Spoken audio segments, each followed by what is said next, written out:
The pandemic we're fighting now is a battle between humans and virus, not a battle between people.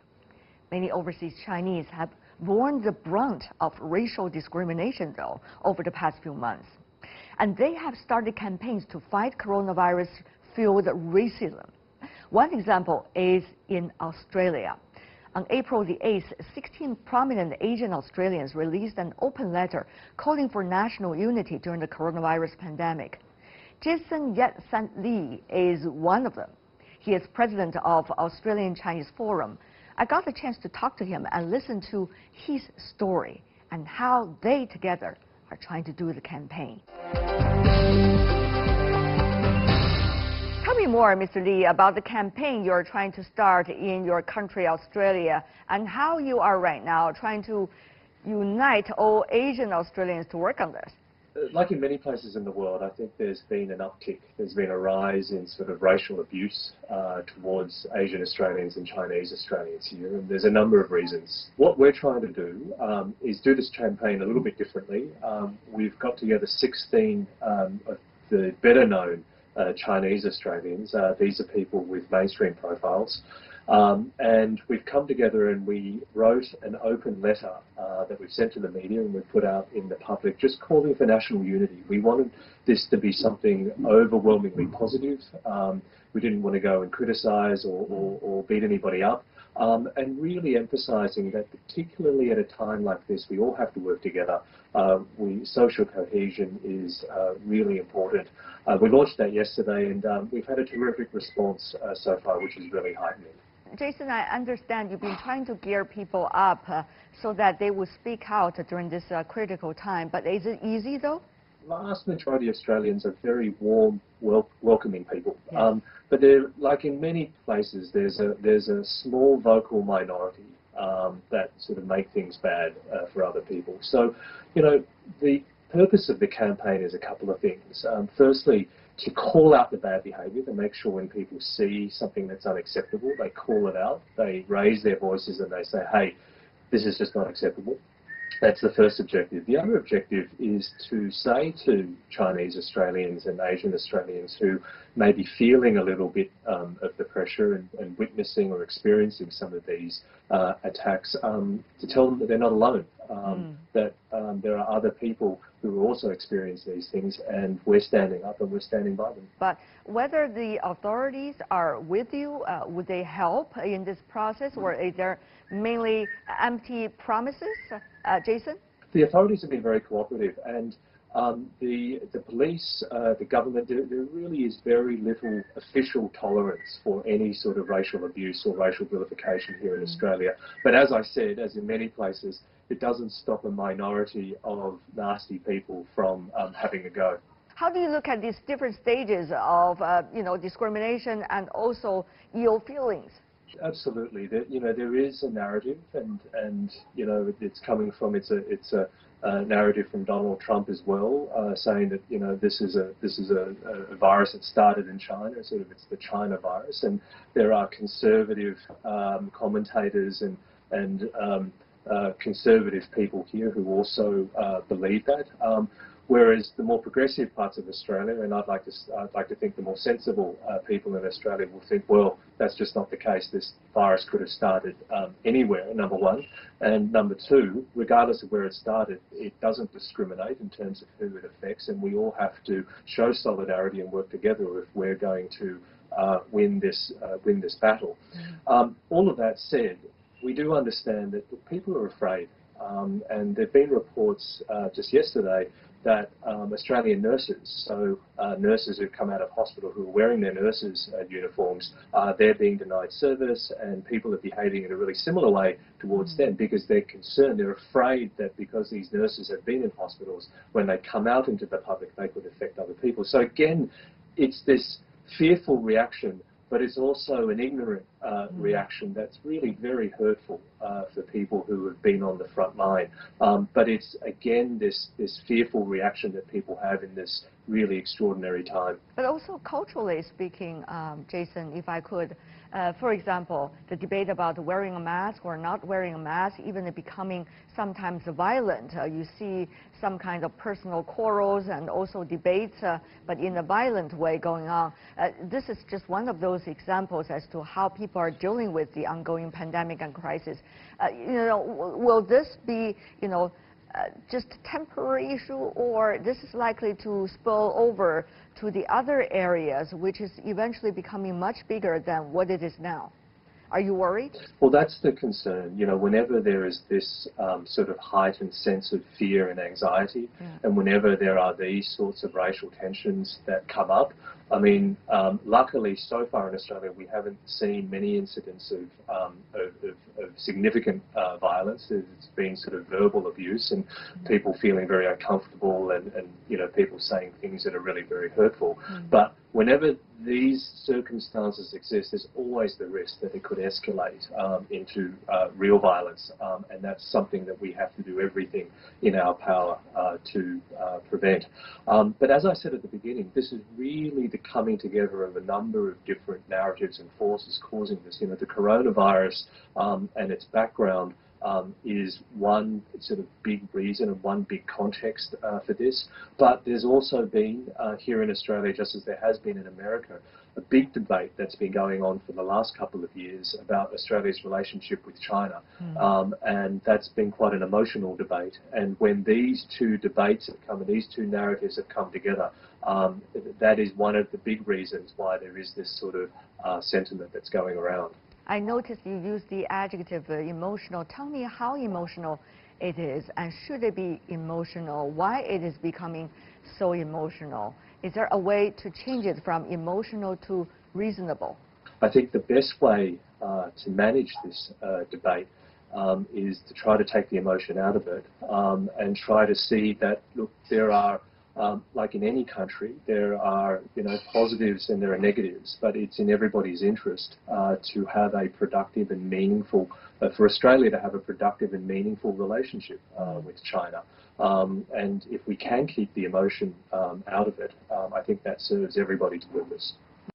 The pandemic, COVID-19, is not likely to change our lives only in the health sector, but also to transcend many of the challenges we have already encountered. So how is it likely to be the challenge of our generation? Are we prepared for that?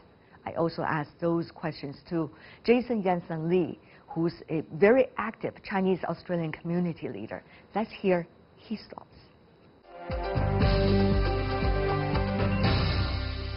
One thing that we are experiencing right now is a complicated mixture of a lot of things. First of all, the pandemic, a global one, none of us have experienced in our earlier lifetime, right? And then there is possibly an economic recession globally, which will have a dire economic and social consequences. Then there's also earlier, already heated up geopolitics. When the three mixed up, you would bet there are pressure on every society. But how is the Australian society likely to provide its answer to this critical moment? Australian politics has been quite divided, in the last few years. I would say it hasn't been as divided and partisan as in the United States, but it has been very divided. But I've got to say, one of the good things, if we look for some silver lining to these very dark clouds around today, one of the really amazing things that happened just yesterday is that the Australian Parliament, led by the Australian government, and this is a Conservative government, similar, I guess, to the UK Conservatives, passed an extraordinary, unprecedented economic package where the government is essentially paying the salary bills of workers in businesses. Not all workers, but a very large proportion of workers in businesses.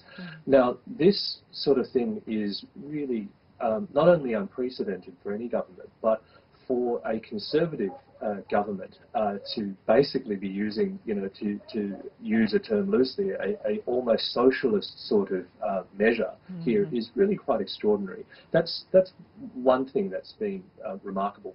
The other thing that was remarkable yesterday when this legislation was passed was just how much bipartisanship, how much agreement and goodwill there were between the major political parties in getting this legislation passed. So it really caused a lot of us to think, why couldn't we have done this for other things where we needed the big political parties to really put ideology aside and work together on issues such as climate change, on issues such as social welfare, on issues such as the funding of education and healthcare, and maybe, I think a really interesting question that we should be asking ourselves is, when we do get over this, and I'm sure we will, what is going to go back to the way it was, and what's not going to go back to the way it was? I mean, are we going to discover new ways of doing things because of the lockdowns and because everything is digital, as we're talking now? Are we going to discover new ways of doing things which are actually better, which actually move us forward faster than we otherwise would have? Yeah. One of the things people have been talking about, Mr. Li, is, what is likely to be the next step? Because we saw the last pandemic, 1918, great influenza happened right after the World War I, and it always intertwined with huge political issues. But now, at the time of critical change in the world, we're facing another pandemic that none of us in our lifetime have ever seen before. So are you worried, even as a globalist in a way, about what's to happen? And what about the general Australian society, if you could help us to understand a little bit more about that? Like a lot of places in the world, Australia is going to be facing a lot of economic disruption. We have a quite a severe lockdown over here, a strictly enforced lockdown, which is having positive effects. It's really flattened the curve in terms of the infection rates now, but the impact on business, and in particular on small business, on the travel industry, on the education industry, has just been enormous. And nobody really knows what's going to happen when the restrictions are lifted. How many people are not going to be able to get back on their feet? Nobody really knows the social and the health, the other not corona-related health costs of this, including mental health costs. So it's a really big unknown here in Australia, as it is in many other places. And we are not even sure, and we're having debates now about how do we come out of lockdown. I don't think anybody has a clear sort of answer to that. There are issues that are being debated right now. At the very least, we have the benefit of watching what China does and learning from China's experience in doing these things.